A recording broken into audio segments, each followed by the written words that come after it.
नमिनी साबिक मेरो सुर्खेतबाट आएकी, निर्मला झैँ मरेपछि चर्चा पाएकी।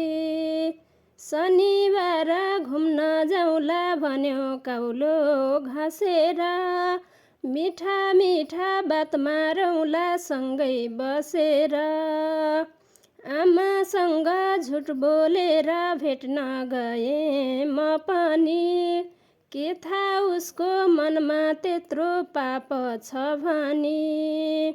उसले साथी बोलाएछ जङ्गलमा आऊ भनेर, चारैजना हाँस्दै हाँस्दै आए मनिर।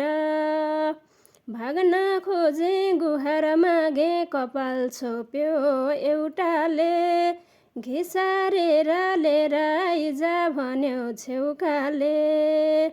बचाऊ भन्दै चिच्याउँदै थिए मुख थुनिदियो अर्काले, न त सुने बाहिरकाले न त घरकाले। माया गर्छु भन्नेबाटै मलाई विश्वासघात भयो, अन्धकार भो त्यो दिन मलाई दिउँसै रात भयो। छोरी डाक्टर भएको हेर्ने बाबा तिम्रो चाह थियो, आज यस्तो दिन आउला कसलाई थाहा थियो।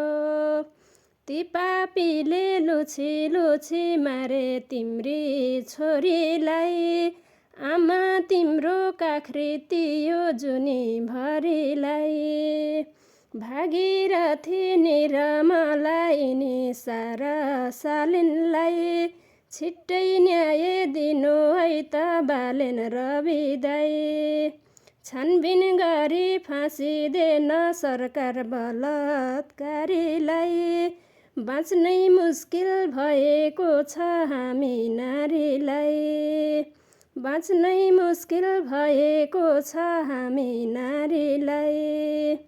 कानुनको कठघरामा दोषी आउनु पर्यो, कानुनको कठघरामा दोषी आउनु पर्यो।